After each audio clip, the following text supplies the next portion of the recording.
bandiraɓe musidɓe tedduɓe yiɓiyankoɓe Pindi TV caggal yettude Allah en juule rasulillah sallallahu alaihi wasallam en calmini en jarni en ñaguimo duwaw mais également en neddi duwaw dendagal yiɓiyankoɓe men kalɓe kala teɓe mbawi wonde ene ɓe goniri jaam e kisal e ɓamtare udditare yajande yo wone gotel mon kala allahumma amin en gatti hattan mawlana moubarak Allah subhanahu wa taala Allah joom baɗe bawɗo dokko en no jiɗirɗen ni ɗum noon en ñaguimomo yo jokku ngal ɗon dokkal ha tigui rigui goto foof wawi hebde fodde mum no hannirta ni en gari e émission men pamminen mbo kewɗen wadde kala aset so Allah lamɗo jaaɓi inchallah hande kadi en gatti gam filande bandiraɓe nden ɗon yewtere enen gondi hen noon e ɓe ganduɗoma ko kañumen tigui kewɗen yewdude e yewtere nde ga to junggam ñaamo ga enen gondi e mawɗo Abou Samba Diop mo ganduɗoma ko kañum tigui Allah hokki fartagui ardade tigui rigui golle batteɗe ɗo mawɗo Abou Samba Diop jaam Allah wiyetema walla ñaddi hiiri holno seydi Sa jamde ko salminde jaafoɗon yeeɓiyankoɓe e windiyankoɓe e wallidiɓeɓe e golleteɓeɓe mo kala salminama salminago needi e salminago teddugal ko noon salminago needi e salminago teddugal ɗum kam enen gowti nande ɗum e ɗemgal maɗa hande aɗon huccidiri e mawɗo Abou Gaye hol konngol ngol jomnotama hade mi toddema konngol to wadde weɓani yomnude konngol yiɗa fof wonde kongi makko kono ha joni min kam mi parani sippirede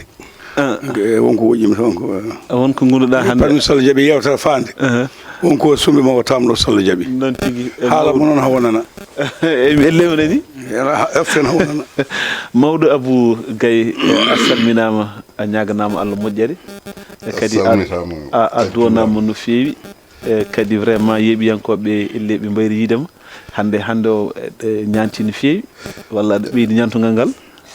tokara wona ñantugal ngal woni alhaali o ko joom ñantugal ngal joom ñantugal ngal heewi fayida ko joom ñantugal ngal heewi fayida machallah yo jut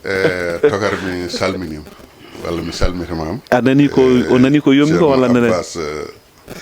eyyi aɗa andi on gueɗel minne mbaɗa waɗi réserve tan wonko haali minne mbaɗa waɗi réserve ha nden eyyi mbaɗa waɗi réserve ha nden on réserve so tawi yettima ma yimɓeɓe nan ma jii aɗan waɗi réserve mbaɗan waɗi réserve wonko joñmi na waɗi ko cuuɗmi dal aɗa andi joni joli ko hono cachet det cachet rapport cachet miijoji cachet en goɗɗo cachet en ko ɗum woni ko joli bon noon minnene alay sago mi waɗata cachet ko am ko caggal nde waɗi cachet ko noon bandiraɓe musidɓe tedduɓe eɗen ketti mawɓe nde wonno yeeɓiyankoɓe eɓe belto tigui rigui saaha oɗo mo ganduɗa hoorema ko quelques petites secondes tan ɗe ganduɗa hoorema vraiment mawɓe eɗe galƴodira kadi ɗum ene welni émission no fewi so Allah donc enen beltonoɓe no fewi e on ɗon fannu garen noon e toɓɓe ɗe ganduɗa hoorema hande o enen jiiɗi yewtude ɗum toɓɓe ɗe ganduɗa hoorema ko kañumen kadi goni jardeteɗe ataye e nder wertago leydi Sénégal hani caggal leydi Sénégal ina hen toɓɓere nde ganduɗa hoorema woni tigui rigui point de presse mo ganduɗa hoorema avocat ji président Macky Sall garino ɗo tigui rigui caggal kañum donki dañde hoɗum mbaɗi vraiment yewtere men par ce que ɓe jiiɗani wadde ɗum ɗon e galle APR naaɓe kono ɓe battidi ko luɓade président Macky Sall sababu ni vraiment ronkudeɓe dañde holteɓe mbaɗi holko bandiraɓe paami henete ma en gar e ko wiyeteno ko arrestation par ce que en nanino ko ɓoyani ko Madiambal Diagne waɗama arrêté toon to Dawla France kono caggal mum elle vraiment o dañi tigui rigui yettude mabɓe hani o ruttima galle mabɓe hol aussi ko bandiraɓe mbawi famde e on ɗon fannu garen également e déguerpissement mo ganduɗa hoorema hande ko kañum woni ko joli par ce que ministre de l'intérieur ko kañum tigui woni mo ganduɗa hoorema dokkirɗe nden ɗon yamirore en jii préfet ji département ji ɗi pop hen goto foof nen laawi nen ɓorni wutti kala subaka fini wiyatmake e wonde hande dewimi ko ittoyde ɓen ɓe gandanɗa hoorema ko kañumen goni jooɗiɓe e laabi ɗi hol aussi keɓe paami e on ɗon fannu ma en gartu noon e élection ngaji ɗi ganduɗa hoorema ko élection garawnijo woni Cameroun résultat ji ha hande vraiment en donki hebden tan no jiɗirɗen ɗum ni mais également ma en jaat to élection ngaji baɗoɗi toon to Dawla Côte d'Ivoire holno bandiraɓe paami ɗum ɗon ko toɓɓe ɗe ganduɗa vraiment hande o enen jiiɗi ɗum faccire no hannirta ni hen garen tan e toɓɓere men arwaniri woni on ɗon conférence de presse mo ganduɗa hoorema avocat ji président Macky Sall l'ancien président walla le 4e président de la République du Sénégal vraiment tigui rigui kañumen gartini hen ko fati haali dette cachée mawɗo Abou ko an idortomi hande mawɗo Abou Gaye holko pamɗa e oɗo dette cachée mo ganduɗa hoorema avocat kaji ɗi hanki o mbaɗi walla heccanki o mbaɗi hen conférence de presse holno paamiɗa ɗum? eyyi ceerno Abbas Allah jarama a jarama en beltanima heɗotoɓe en ɓe duwanade ɗumen ñagana ɗumen cellal jaram so tawi en garti e namdal maɗa ko faati e yewtere wonnode hanki ɗon ɗo siège APR ɗo eɗen gandi gila ñande alarba nde holliranoma wonde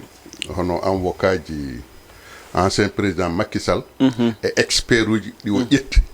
tawi koto banggue finance wonande musiba pawaɗo e dow hoore makko o ko noon mbaweten wirude ɗum ko musiba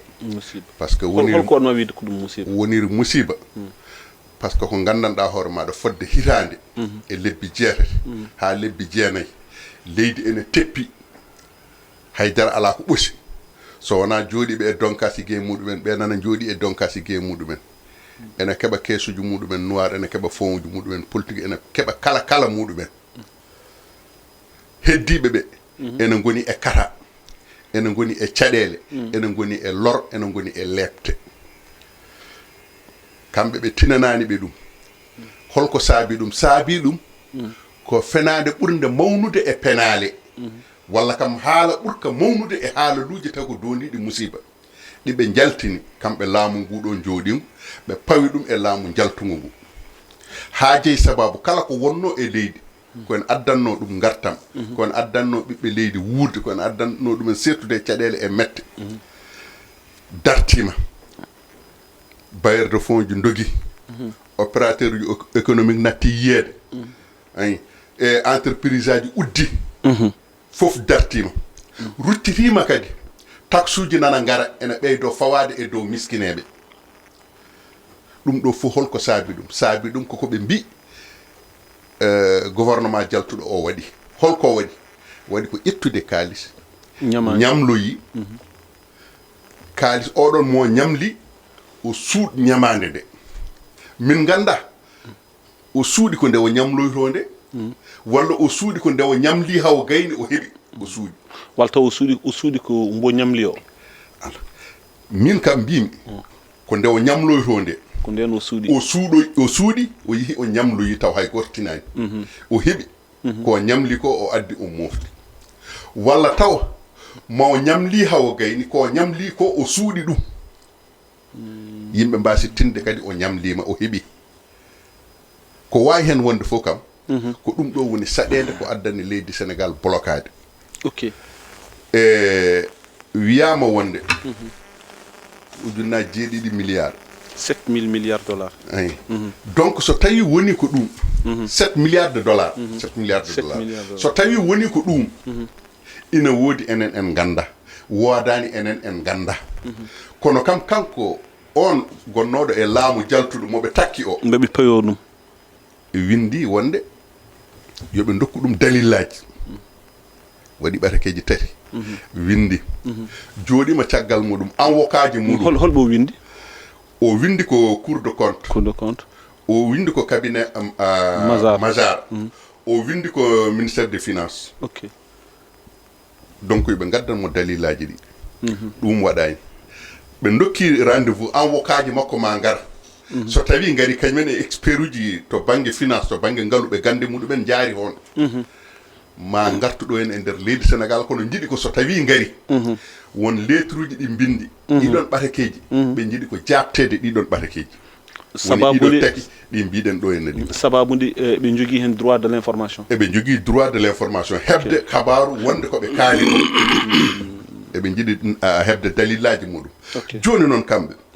e oɗon saaha ɓe kolliri wonde eɓe ngara nanama eɓe ngara ñande ɓe ngara nanama ɓe ngari kono nde ɓe ngara nanama ɓe ngari ɓe mbaɗi lettre uji faade hôtel aji ɗiɓe porti ɓe jinno wadde kala ɗo ɓe jeehi ɓe tawi damal koko udda manam hande aɗo wawa wonde kala hôtel ɗo ɓe jeehi ɓe tawata ko inɗe mabɓe garditoyima toon so ɓe ngari jomen hôtel aji en calo donc ɓe goori hono noon hanki nde ɓe mbaɗi point mabɓe walla conférence mabɓe de presse ɓe dokki ko tato konnguli kanko maître Pierre Olivier e o wi wonde koko wiyete wonde ñamande suudade ko woodani kanko ɗo no tugni kanko o wi ko woodani holko sabi tugno ɗon e ko haali wonde ko fodde jonte ɗiɗi balɗe 15 ɓe bindi ɗiɗo nokkuji tati yo jabtoɓe ha ɗo joni jabtaki ko ɗo no tugni wonde ɗum firti wonde ko tawde woni jooɗima fodde balɗe 15 ɓe bindi eɓe poti hebde jabto ɓe keɓani ha timmi balɗe 15 firti ko ɓeeɗo kanko mbino koko woodani ok kanko ɗon o nangi ɗum o ruttiti o wi wonde leydi sénégal caɗele muɗum wona to banggue koɓe mbiyata ñamade suuɗade ko ala caɗele leydi sénégal hande o ko cimtol ngol ɓe mbi walla cimti tati ɗiɓe mbi wonde mbaɗama ko fati e ñamade suuɗade ko ɗeɗon caɗele leydi sénégal jogui manam ɓe jogui ko caɗele rapport sénégal jogaki probléme dette caché jogui probléme ko rapport caché kanko noon o wi ok maître amadou sall wi wonde ko ɓiɓɓe sénégal naaɓe hay goto wawa wiide wonde woodi ko mi nani dette caché ene woodi ñamade suuɗade ene woodi ko mi nani kono ala biyowomo wonde mi heeɓi rapport mi yi rapport walla jiiɗo haalani kam walla heddi noon kamɓe koɓe namdi ko ñamade nde ɓe mbiyata nde ko holnden ñamade hol ñamliɗo hol ñamlanaɗo holnde ñamla holno ñamlira hol ñamluɓe e so tawi ene yoɓe holno yoɓirte e hol joɓowo e holnde yoɓete eɓe namdi ɗum yo laaɓ Aissata Tall Sall wi wonde ko gosi gulɓe ko kamɓe cagguiɗi ɓe jarat tan e sewi cumi noon kamɓe hen kamɓe cagguino ko noon sewi cumi kamɓe donc ko heddi ko ɗo joni enen hakkillaji meɗen to banggue ɓeeto kaali wonde ñamade suuɗade no woɗɗi ɓeega kaali wi wonde ko woodani holko addante en dañde ko woni gonga ko addante en dañde ko woni gonga ko ko wiiɓe wonde koko suuɗa ko ɓe jaltinana yimɓe dalillaji ɗi ɓe mbiri wonde koko suuɗa ko so ɓe jaltini dalillaji ɗi ɓe pawi andama ɗiɗo dalillaji ko laaɓtuɗi mbawaten wiide ko aha ko gonga Macky Sall e laamu muɗum ñamlino ko ɓe mbino ko ndeke woodi so ɓe gaddani ɗin dalillaji mbawaten wiide wonde koko Macky Sall wino wonde ñamade wawa woodde suuɗe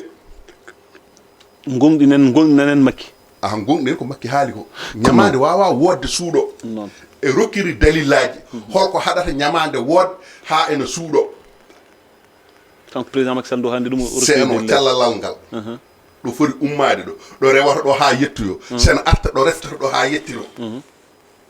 o haali ɗum ko noon mawɗo Abou a jarama no fewi vraiment a heeli tigui rigui ko ganduɗa hoorema kañum wonno conférence de presse bannoɗo toon to galle APR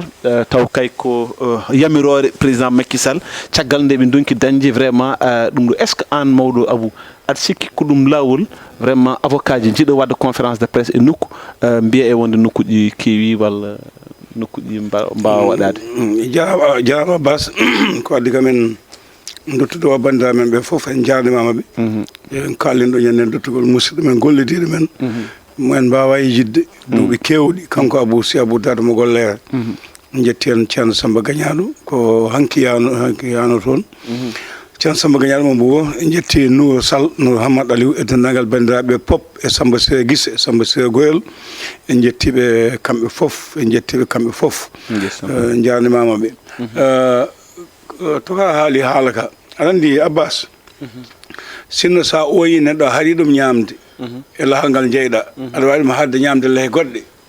haɗ ɗum so maayi heeke daña wune mi nanani ɗon jinmi wiide ko saɗa haɗa neɗɗo aɗa ooya ɗum aɗa haɗa ɗum e ñamde e yanane tawa so ñamani ɗum aɗo ala ɗo ñamoyta o maayi heege walla o hoya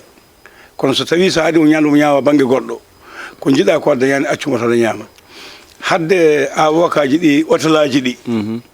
beele haɗi conférence mabɓe o wadde ala ɓe mbaɗi e ko ɗum jinmi haalde bisimilla jinmi haalde ko sa haɗi ko jeyɗa ko hôtelaji ɗi wonka jeeya a wawa hadde haala ka haale a wawa hadde ɗum faccire ɗum jarani hadde nde ɗum jinmi wiide ko jarani hadde ko heddi ko wawno wonde foof avocat ji ɗi gari ɓe kaali ɓe kaali ɓeɗo ne mbaɗi conférence mumen wonko kaali kono mbiyan tan gonga majjata gonga mayata paɗen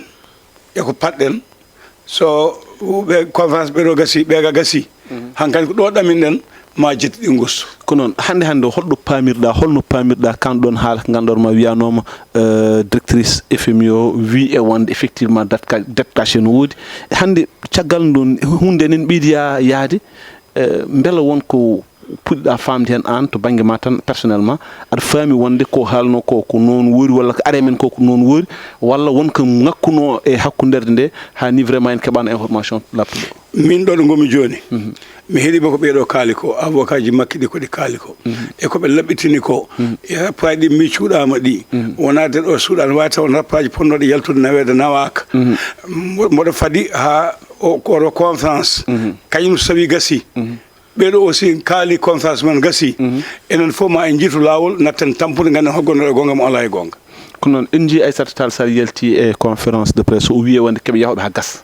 kebe yahobe haala kado joni em jidi ko yaade hen halaba cer ma coste beltan coste do kala do ko ka wawi laaboyde kala jiddo ko feewe mabbe hoto salo labbinde ko woni do woni cour international justice la e kala do nyaawo be jaha haala ka laaba sabu hadi Sénégal naabe nande ciowuji di kewi haala non gonka e laawol ko swata o gassi e nyaawde dum weebani kono non kala mabbe biido nawta woppi haala ka te laabani wonane gonga ko gonga wonane gonga mawdo e hanki aussi mi nani Aissata Tall Sall wima o wi Sénégal naabe hande kanyum fu gandi FMI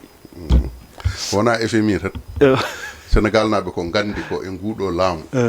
walla dido duubi joyi kam chakkiri Sénégal naabe ko gandi ko medano dum andude gonga parce que kala ko gandanɗa hono ko wiyeteno ko secret d'état ɗum ɗo ko sirru cuuɗiɗo e ɗiɗo duuɓi joyi cakkitiɗi Sénégal naaɓe fof gandi ɗum te hol jañe wonde naskaɗo hol saabiɓe ɗum hol saabi ɗum ko nguɗo laamu jooɗinko ko gila nde ɓe goni e lundo wonko ɓe kalanno aɗa andi neɗɗo ko wiyete droit de réserve ko en min mbaɗa wawi rokkudema habaru aɗa andi to banggue journalisme ni so tawi aɗa formé koye ɗum pormeteɗa source maɗa d' information hoto yaltin ɗum moftu ɗum kadi won haala won hay sino tawi koto banggue information aɗa andi oɗo information aɗa andi omo gonɗi kono noon so tawi a haalima ko musiba o addat moftu mbasa haalde tigi oɗo information aɗa andi ko fenade kono so tawi a haalimo en adda deeƴal en adda peewal haalmo donc ɓeɗo gila nde ɓe goni e lundu koɓe kalanno ko wonko ɓe nannuno e hakkillaji yimɓe hankadi yimɓe mbattano hen hakkillaji ha battiyade ene bittoya ɗum ƴewde mete ene woodi hankadi jurntiya hankadi batti yurnitoyade ok batti andude wone gueɗe aɗa andi ko wiyatno caisse noire ko en ko wiyatno fond politique ko en yimɓeɓe nanano han ganda kono hande kam hande o yimɓe fof gandi yimɓeɓe gandi ha gandi premier ministre meeɗa jogade fond politique koye mabɓe fuɗɗi premier ministre jogade fond politique koye mabɓe fuɗɗi yimɓe fof ene ganduno constitution Sénégal e loi ji kesi cakkitiɗi ɗi ene jamiri kala tottaɗo responsabilité aɗa foti wadde déclaration de patrimoine maɗa haalde ngaalu maɗa koye mabɓe yiya yimɓe fof mbaɗi walla kanko fotino président de la république waɗi premier ministre makko wiya wonde waɗani ha ɗo ɗo gonɗen ɗo desfet wonko gandanɗa hoore maɗa ko heewi andama koko nanete no kono anda koye mabɓe won gueɗe noon ko fotani haalede fotani yaltinede kadi enen eɗen ganduno eɗen nananno hayso tawi en gandano eɗen nananno tan leydi meɗen ene ñamlo eɗen nananno leyɗele goɗɗe ene ñamlo en ganda holno ñamlorte en ganda hol sahande ñamlete en ganda so ñamlama holno yoɓirte ɗum ɗo fof en goƴano ko ɗum tigi woƴño en tan enen ken miskineɓe so ñamlama ko yen dañ ko ñamɗen yen dañ ko jarɗen yen dañno koɗirɗen ko ɗum woƴño en ko heddi ko pop en goƴano ko ɗum joni noon en gandinama ñamale ene gooda kono en kaalanaka ñamale ɗe ɗon mbundi o holno sifori ko wiyede tan kaari wujji kaari jamfima kaari détourni e gueɗe baaɗe noon neɗɗo goto so wujji ujunnaje 6 milliard ujunnaje 6 de milliard holto farni ɗum e aduna makko e laakara makko fof ujunnaje 7 milliard e non habni no fewi neɗɗo goto so tawi jogimo ujunnaje 10 milliard gurdam makko e laakara makko fof ha darga daro ha so tawi aduna ene artoya ha artoya wawa ɗum gaynude so wona taw koy ko dokkir hay so rokkiri gasata ko noon mawɗo a jarama no fewi mbi sikki ma taw toɓɓere nde ɗo e laaɓi ceer fitti tan ko inchallah enen walla ɓesgu Sénégal walla aduna fof ina yiiɗi vraiment toɓɓere nde ɗo laaɓa ceer saabu so laaɓani tan ma wod ko tunoya qillaji e mawɗo haali hen joni joni holliti wonde so kala ceniɗo laaɓa wadde ene wawi taw kañum woni ko wonani e gonga eyyi gonga ko ndiyam nande lawol mum ko wata ko feeñat tan gonga tigui rigui ɗum noon yo Allah wallu en garen e toɓɓere men ɗimmere mbisikki éditeur mi ko mawɗo Abou Samba Diop woni e ko ɓoyani ko en nanino Madiambal Diagne waɗama arrêté toon to dawla France kono elle caggal mum hollitama wonde ko kanko ni nawi hoore makko o yetti et puis vraiment o waɗi ko waɗanno o holliti ɓen wonɓe toon dadiɓeɓe ko kanko moni nder leydi ndi hani hande o vraiment omo jogui liberté makko holko pam mbawɗa famini min e kanɗon ha Madiambal ɗeɓe wade laamu kono longue wulde goddol ni ko noon ɗeɓe wade saabi ɗum ko nde wiya o dogui o yeehi o yaltinde yimɓe kewɓe ñiñino hen wodi kaali hen dokken jenɗe mumen nde mandat de international waɗande hankanti sa ƴeewi réseaux sociaux ɗi tolno lotten ɓe ko o ñallata o walta ko gartirteɗo kono ɓilaɗe toon ɗen tawi yaani noon yimɓe no mbiyani mbayi ala double nationalité mbeɗa ala passeport taw komo leydi France ɗum no wawi wonde so tawi ko ɗum kadi ko goɗɗum wonata kono ko wawno wonde foof nde wiyano o jaggama fota yaltinande tawama tan yaani noon o noddama o heɗama o haali o gayni o accama o yeehi o wonen jimandi ko fate sari hande omonen jimandi ko fate sari e ko cakkitin famden sari wona fanenko sari en ko ɗon kono ko ɗon ɗum woni beele noon maɓe mbanmo maɓe gartirmo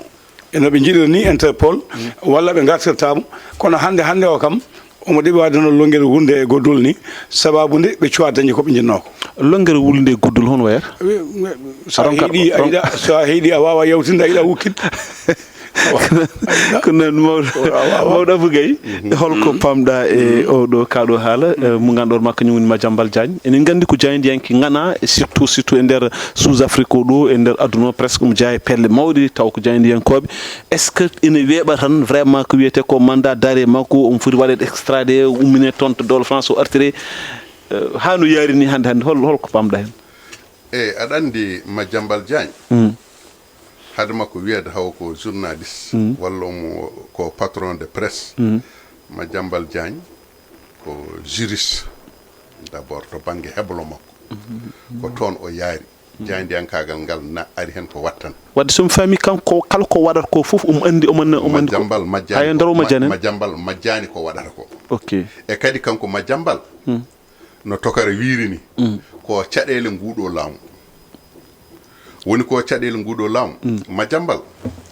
ko kanko woni président association presse francophone andi on wona neɗɗo ala wona neɗɗo to sen famide ruttima kanko Madiambal Diagne ko patron de presse ɗo henna ko homme d'affaires famide omo dilla e gueɗe kewɗe Madiambal ene liggodira ene gollodira e président ji kewɗi e aduna o si tawi tan wonaɓe Sénégal ɓe ɓeɗo noon soɓe paamno ɓe kaɓata e makko ɓe poɗannomo ɓe gollodira e makko par ce que woni ko heewi ko andi ok e ko heddi ko waɗi ko eno waɗiri ni ko hunde nde o yanana ko ni tan o wawata gollirde par ce que ko hunde nde o tini e ɓenayi koyɗe makko o tini ɓe goni koye yiilade peeje o tini koɓe yiɗɓe nangude mo ɗum ɗon fof e waade noon peeje ɗe ɓe daɗɗuno fof o tini ɗum hawo gayni o yaɓɓi e dow peeje maɓɓe o yeehi lawol makko joni ɗo yaɓɓi ɗo e peeje ɓen ɗon o yeehi lawol makko par ce que so tawi a ƴeewi holno yaltiri ɗo eyyi ɗum kam wona ko mo yeehi ha aéroport ko toon woni policier wima wonde a wiyama a yahata hol sababu yito farigani notoye commissaire bureau commissaire ko toon o woni taw o waɗi enregistrement makko fof hawo gasi heddi tan ko on fadde décollage o Faysal d'embarquement o noddama bureau commissaire omon toon jooɗi ha vol décolli omo nanga ton nde vol o décollé omo nanga ton ko nden woni kanko nde wiya wonde o wawa yaade o tawde o wawa yaade ko ɗon o arti o artani gani o ƴetti oto makko tan o yalti o fayi Kaolack o fayi Gambi toon o ƴettiri vol e même jamma on ɗon e même jamma oɗon mawo yeehi hawo yettoyi France hay ɗum ne so tawi o waɗano ɗum ɓe jawata andude wonde o yalti leydi ndi ɓe cikkata ngo mum ɗo ene leydi ndi par ce que omo anduno oɗon jamma so tawi o walti ɗo koɓe nangoɓemo ko wiyete wonde o heeɓi notification o ko wonande enen ko keɓɗen ko notification nde ari nde tawi o yeehi fonno tawdemo ko aéroport to so tawinomo ɗon o heɓa notification walla o wasa heɓde kono kanko toon abbimo ok nde arata o yeehi e ɗo joni noon o yeehi no togori wirni ko longere wulde e goddol moɗo ha ko wukkitta ko sa moɗi garata ko wiyete dagotonde ko so tawi a wukkiti bonna gawri fani ala ɗo joni an non ɗon kay wukkide nde tan ɓuuri seɓorde e ɗo joni o eyyi sa wukkiti bonna gawri eyyi mais ɓuuri seɓorde eyyi kono a bonnat gawri kam kadi mayda e heege eyyi ɗo joni o kanko o yeehi France wiyama wonde en nani eɗen gandine kadi journaux ji winduɓe wonde Madiambal Diagne waɗama arrêté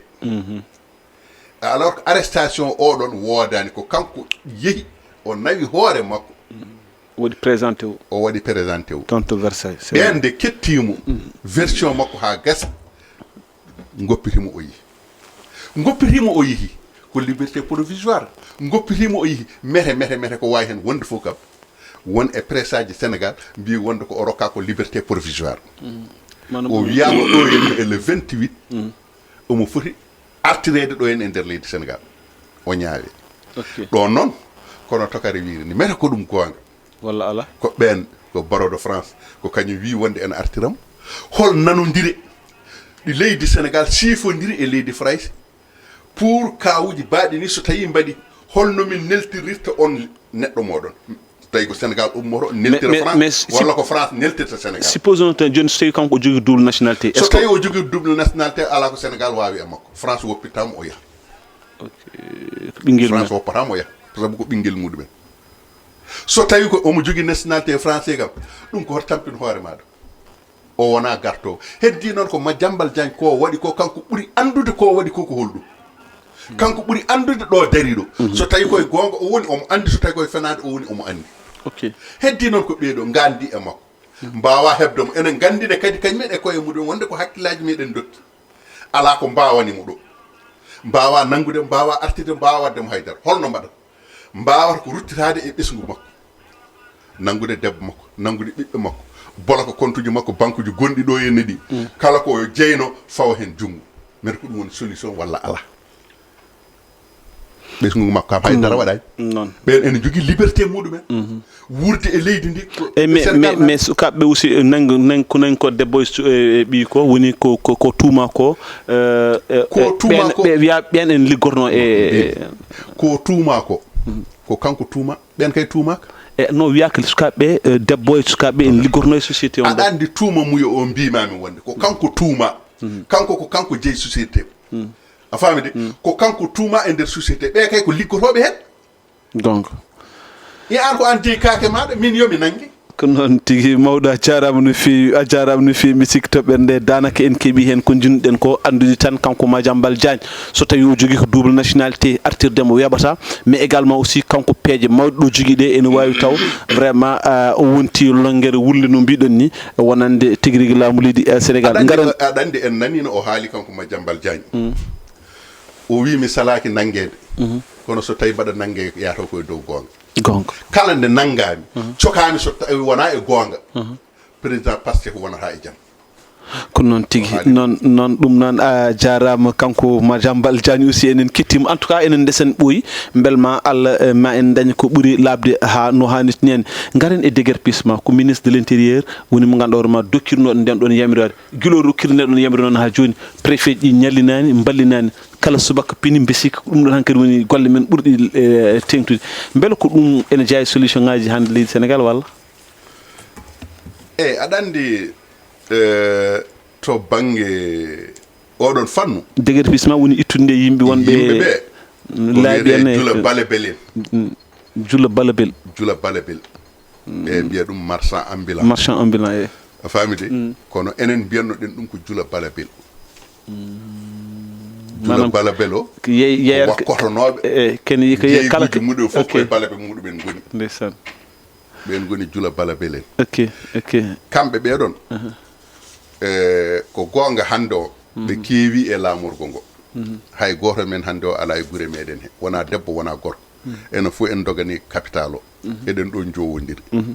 liggotoɗo henen mo liggoraka kan mbaɗo no Hawwa Diagne mbaɗo hen no Sali Dia kañumen fof hande o hay goto muɗumen awa joƴƴinde Fuuta walla e gure meɗen dowri ɗi mbiyani fof Dakar mais déguerpissement natti wonde Dakar tan e Dakar o ɓitti kono Dakar o jeeyi sababu o ko heddi ko fof aɗa andi min de to banggue déguerpissement mbaɗa yaadi hen mbaɗa yaadi hen de aɗa yaadi hen par ce que ko hunde nde gandanɗa hono ko ɓooyɗo dugde ɗum koɓe meeɗa dugde ɗum ko wona goho ko wona ɗiɗi par ce que a arata nokku jiiɗa ɓennude donka so tawi mi rokki yeruji tan sa ƴeewi Sandaga a aranno aliji ɗi fof tawa ha e territoire ɗo yimɓe poti rewde jeyguji ene berta ɗon a ala ɗo ndewɗa wontat ko ma goppaɗo ponnoɗa rewde ɗo ndewoya e dow tali o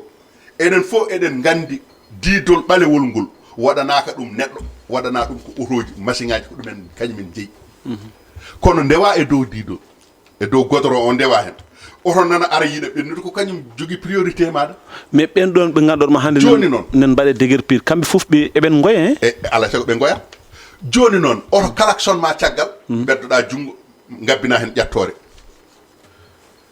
cikkama to an ko mbaɗɗa ko koye droit gonɗa alors que an a wonani e lawol mais kamɓe aussi e mbi ko laamu ngu wona ɗum ɗo ɓe ñamluno laamu ngu par ce que kamɓe lamminno laamu ngu ɓe mbawno ñamlude laamu fof kamɓe ɓe ganda ni holko ɓe ñamluno laamu ɓe ganda kamɓe lammin laamu mbimi kamɓe lammini kono ɓe ganda holko ɓe lamminiri ɓe ganda ko gulali gulli tan ɓe gabbima e gulali kono hay goto e mabɓe wawa widema wonde min tagui wadde soutenir Diomaye ko pour naggam walla tagui wadde soutenir Sonko ko pour naggam rien ko kamɓe ɓeeɗo henna koko Farayse wiyata ko victimisade ɓe mbaɗanno haɓe keeɓi laamu kono wona programme wona haydara woni holɗum so tawi a ƴeewi président Pastef holko waɗirtuno campagne guila suwa fuɗɗade élection ngaji 2019 ne gari o wi ko ala hankkadi are ala are ɗo hankkadi ko ha kosta Macky haydara woppantaki holko wiyatno Macky likiti Khalifa Sall Macky woni koyɗe Barthélémy Dias Macky likiti Karim Wade Macky ko yem fay wadde daroɗe caloɗe ɗum adden marchand ambulant ji wona marchand ambulant ji tan Sénégal marchand ambulant ji koɓe seeɗa hen ɗum addani yoga e sukaɓe ɓe hankkadi abbade e makko e miijo makko e yidde makko nde joni noon ko kamɓe lamminno min de jiɗmi wiide wonde ko ayi e saaha Macky Sall nde ɓe guitta e laabi ɗi fuɗɗi koye laamu Ablaye Wade marché Petersen ɗum fof ene gandi no wano marché Colobane ɗum fof ene gandi no mbano ɓe mbaɗanama aménagé nokkuji goɗɗi ɓe mbaɗana toon kantinaji ene jeeya hen champ de course ɓe mbaɗana toon kantinaji ɓe mbiya wonde yoɓe paa toon ɓe cali won nokkuji goɗɗi nanɗo hen ha Thiès ha banggueji fof koko waɗano hebla ha gasɗe ɓe cali yaade toon joni noon koɓe calino yaade toon ko koye tefore wonno ɓeeɗo gari mbiɓe min tefara on force tan ko force tan yoɓe duttoto yoɓe paa e nokkuji ɗi an pour an ko ɗum solution mbimi heddi ko kamɓe ɓeeɗo de ɓe ɓeydani koye mabɓe añɓe kamɓe lamɓe ɓe laamu nguɗo ɓe ɓeydani koye mabɓe añɓe añɓe ɓe wona ministre de l' intérieur de woyre heede ministre de l' intérieur a nani inde makko ne haali hen ala so wona guila départ nde waɗi lancé o gayni ɗo joni hol biyete nana ha tan ko Sonko bonande fof ko Sonko nde tawno ko ɗum woni ko jangguini yimɓe ko ɗum woni ko loowe hakkillaji muɗumen bonande fof wonde bonande fof haalande ƴettode fof ƴettande reftete koko pulaar wiyata ko a refti e bolle essayam kono noon Maodo Abou mbi sikki mata o waɗat hen hay ko meftande tan woni comme par exemple marchand ambulant ɗiɗo oɗo déguerpissement mo ganduɗa hoorema o natti haade tan e lamorgo ngo mais presque sa ƴeewi département ɗi foof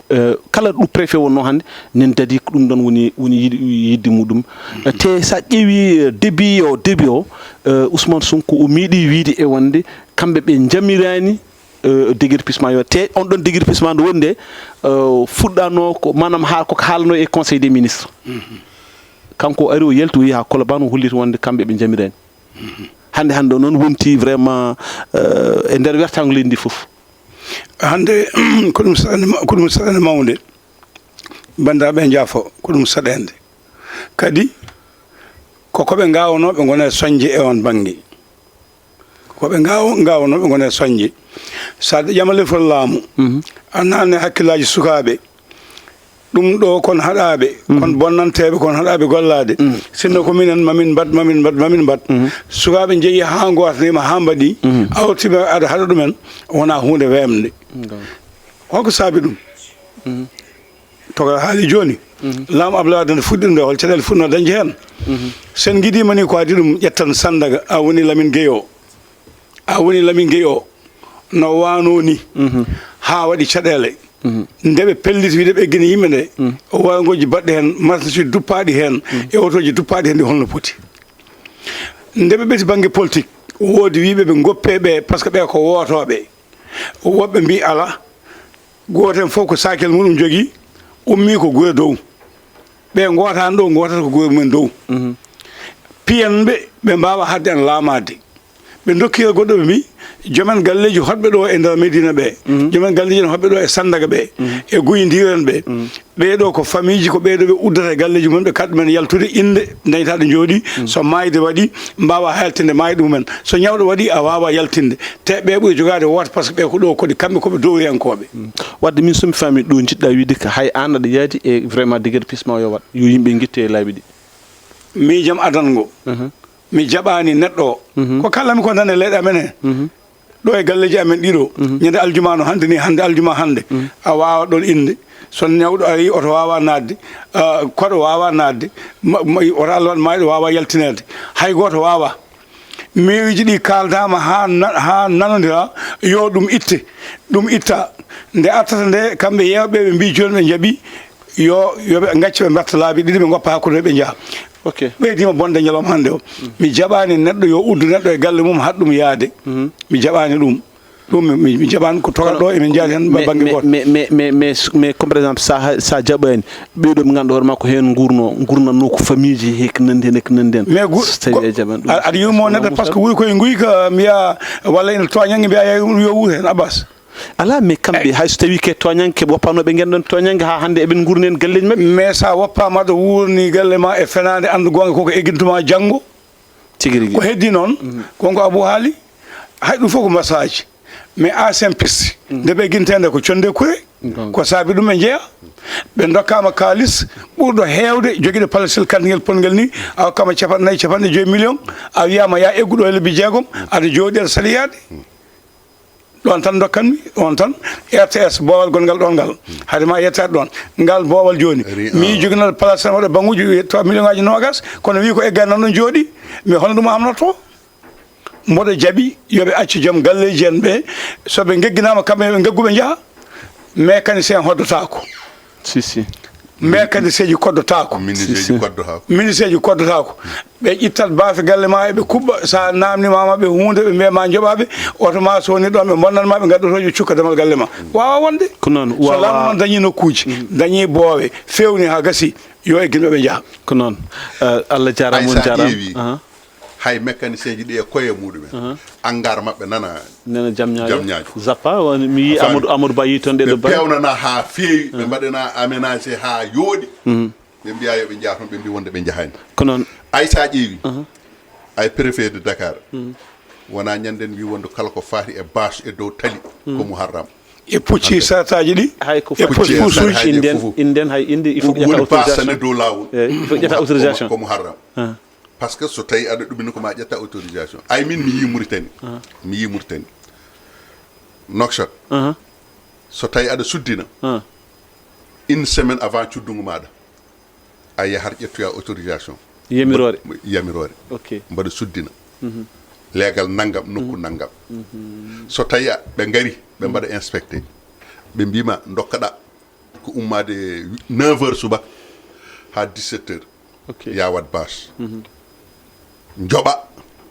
kadi a yoɓat ɓe dokkuma yamirore 8 heures police ara inspecté ƴeewa so tawi a darnani bâche ko addi 9 heures so tawi yeehi ha 17 heures police arta ƴeewa so tawi a ɓurtinani 17 heures o so ɓe ngari avant 9h ɓe tawi ɗon sonorisation ɓe tawi ɗon basse ɓe ƴettata basse o sonorisation fof ɓe nawa an joom basse o e joom sonori o ka joɓowo taxe o so tawi ɓe ngari 17h ɓe tawi ɗon sonorisation ɓe tawi ɗon basse ɓe guittat fof ɓe nawa an ka joɓowo inde kal sali koko hono noon hay goto susa finde subaka tan baara ko ɗo tan e sénégal jiyata ha tengti e dakar neɗɗo fina subaka tan udda damar galle maɗa ok musique aji gugur baafuji gondaka ñawɗo gondaka tampuɗo gondaka keyɗuɗo ɓe ganda oɗo ene dawri ene finde dépense muɗum ɓe gondaka koko wotti ɓe gondaka heɓorani dañde ko hirti haajuji mabɓe no bona hen donc ɗo yoɓe pi ha muusa yo gonga waɗe hen onon jaati mbimi ko yo gonga waɗe hen noon ɗum noon yo gonga waɗi mataw degen payen setan jafran ta o yawe ta o setan kono ko yidde wiide minani min jetta maire amen Baydi Ba wona uddude bedde haalaɓe Baydi Ba jaɓata ɗum ko seeɗa dokkeɗa e dow tali he ɗum gabɓoɗa dow gaccani so moto otoji ne jawta min jetta Baydi Ba maire commune Madina Gounass e nden feere ittude dayira mi yani dayira to mbat kono dayira Samba dayira Demba demal galle kaari o wullo hande o waɗa janggo on waɗa goɗɗum o itti haalaɓe emin jettamo ɗum kanko Baydi Ba beddo uddetaki machallah en jetti Baydi Ba garen tan e ko ganduɗo hoorema en jahat caggal leydi seeɗa par ce que en gandi élection ngaji Cameroun hol analyse mo joguiɗa hen tan hayso tawi ko meftande par ce que enen payi élection ngaji aussi Côte d'Ivoire mbaɗoɗi ko ɓoyata ko hol meftande joguiɗa hen tan hayso tawi vraiment yimɓe paama par ce que élection ngaji Cameroun ɗi iɗi tundi haqqillaji ha joni élection ngaji paaɗi ɗi aussi ina tundi haqqillaji ha joni a jarama Bas ɗum jinnomi ko wona yewtere wonde taw ko yanje mboɗo heewi felde Afrique Union africaine mi fela CEDEAO o yimɓe mbiyami ko mbaɗɗo contre ko yebde gueɗe mbaɗe ni henna Cameroun duuɓi hande capanɗe nayyi pawɗi neɗɗo goto laami haada e duuɓi capanɗe jeenayyi ɗiɗi ɗum natti wonde laamu Paul Biya natti wawde laamade mo wawa darade wawa jooɗade wiidana jokka laamu wona Baba Jeyi wona ko wona Abbas ɗum wona gonga so hawi noon ɓe gortanimo yo haw kono eɗen gandi ko ɓuri hewde guykaji baɗoji élection toon to leydi Cameroun e yoga e leyɗele Afrique sen ƴeewi ko laami ko fay joni goo ko conseil constitutionnel ko kañum tan jogui droit haalde fodde balɗe 15 caggal nde élection waɗa goɗɗo suusa haalde ala ko wiyete tendance ala ko wiyete hay batte en jii ko wiyete guykaji gonɗi hen ɗi mais hikka ko ɓii ko debbo e baaɗi ko en ko ɓen jalta réseaux sociaux ji mbiya hay goto wo tan bamumen sa yeehi hay towno ɓeskuma Abbas poɗɗa ko ruttade caggal to banggue élection ngaji guykali ɗi sen duttima ko yawti Cameroun meeɗa wadde élection laaɓɗo walla heewani wotade ha gassan conseil constitutionnel hokka Paul Biya arta jooɗo nde wawi ndeni omo wawi mais hande o natti wawde oɗo mo ganduɗa ko kañum woni Ciroma Bakary hande o eko toɓɓe kolliti ko ɓoyaji ko kañum woni yeeso kono ko kaɗaɗo haalde wiya ko haaltama ko constitutionnel wawa haalde sen ƴeewi kala kalnoɗo hen jagama sokama eɗen dono gorko pullo jontaɗo biyeteɗo Marfa Hamidou Yaya sahil men mo ganduɗa ko politicien mawɗo wonno o jaggi ɗum tan o soki ɗum sababude salade ko fayɗiɗo caɗele ha joni nane kaso fodde duuɓi limtindi kono kala nde addana bottare e hirade nokkade hen hunde wiyano fadi hawa tawɗum walla ha yalta boowal mais ɗeɗon gueɗe tawama ngolɗo lawol ko ɓuri fewde ko gawa en mawa en gawude en hande Ciroma wi ko jaɓani ko kañum hawite ko laamotoɗo mais est ce que ɓe kulliran aussi proposition wonde kanko Paul Biya omo yiiɗi Ciroma on ɗon yo ar wona premier ministre bon ɗum min mi ala hen suslaɓe mi yiiɗa woɗɗode hen no wawi taw ko intoxication ko wiyete ko fake news ko information mo laaɓani kono hatta kala mawɗo leydi jiɗɗo laamade ina wawi polɗo ɗum o wiya an hokkuma naggam gona naggam walluma naggam gona naggam o ɗum no wawi wonde manam poolaɗo kañum tout le temps en jogui source no saabu oɗo Ciroma Bakary woni jagoɗo laabi tati e nder laamu makko walla ko ɓuuri kamɓe gonduno ina wawi ni kañum ho mum nde ɓe gujjata woɗɓe nde ne wonduno e makko hande saltima yaltina laaɓi ok caggal kay ko ɓiyi ko bomen horum salti ngol ɗo mi anda soma web saabu kam wi ko laamiɗo o hulɓinama won yimɓe gari galle makko won wiiɓe ko jogoɗo fellede o wi soɓe jiiɗi ɓe pellumo hande janggo e ɓawa janggo pop omo andi ko kawɗo laamu ngu ummata ko juuɗe makko ɗum ɗo noon yahata ha adda gueewuji ɗi union africaine wiyene dawa hen yo koninkoɓe nawene mawiya yo jawɗele mbaɗe hen mais yo haala law. Ok, yo haala law. Mawɗo Abou, holko ɓeydata e ɗiɗo élection ngaji ton to Cameroun? eyi aɗa andi élection ngaji Cameroun ɗi e goɗɗi fof bawɗi wonde sa ƴeewi ko woni Cameroun ko ɗum tan woni ko wonno Tunisie e saha Bourguiba ko wayni wona président o e hoore muɗum heewi jaggude ko wonɓe wondi ko ɓen caloho jomum yo yah par ce que ɓen caloho jomum yo woppu manam gagnat ko pouvoir joguino gagnat ko perdude pouvoir. Ok. Donc hayso jomum wi ene woppa jomum men calo Bourguiba jooɗo hono a faami de conseil des ministres waɗa jooɗo taw anda ministre uji muɗum. Allahu akbar. ɓe gaddat tan ɗum nene poussé tan adde ha jooɗo huccira yimɓe. A sikkani Paul Biya aussi Sabli Ben Zedi de la même chose ko hono noon. 90%. C'est-à-dire ko probléme o ko jomum wona kanko o kanko hankadi ko kalfaɗo ko jiimaɗo ko inde makko tan woni ɗon. Ok. Kono noon wona kanko woni ɗon inde nde nen nan ɗon tewngu e ƴiƴam ɗam nan ɗon jooɗi kono noon to banggue ko yahata ko gollete ko wona kanko wonɓe caggal e heddi noon ko leydi fof koye loi muɗum Cameroun waɗi loi muɗum ko élection ngaji so tawi mbaɗi résultat ummorto tan ko conseil constitutionnel hay goto goɗɗo yamira ko yo rokku résultat leyɗele kewɗe ene mbaɗa ɗum hannde o mais Ciruma kanko o waɗi wonɗo hollirama waɗa fete mo hollire wonde ko gagnide Ciruma kañum gila adane déclaré wonde ko kañum gagni ɗo yen e Sénégal élection ngaji 2019 holko président Pastef wino wona kañum gagni holko Idriss Seck wino kañum gagni e woɗɓe woɗɗitiɓe c'est à dire jomumen gardittu ko intoxication rek ko intoxication ngaji joni noon nde ɓe mbi noon de on saha wona ko Boun Abdallah Dionne wonno premier ministre wona ko Boun Abdallah Dionne yalti ko kañum rokkiri résultat ji provisoire ɗi Boun Abdallah Dionne rokkirno ko ɗin woni ɗi ganduɗa hono waɗa gonɗi résultat ji définitif baɗaɗi retenir kanko ne oɗo no wiyatno ni kadi Ciruma ene wawi wonirde taw ko hono noon ene wawi taw wona hono noon ene wawi taw wona kanko waɗi ene wawi taw ko yimɓe makko mbaɗi ɗum kono quel que soit alpha ko wawi wonde fof kam ɓe mbi wonde ko kanko gagni résultat ji jalti dokki Paul Biya 53%, 53,%, dokkimo 33,%. E nder hen min mi ɗum nini Jeune Afrique mbi wonde ko Paul Biya waɗimo proposé poste premier ministre fami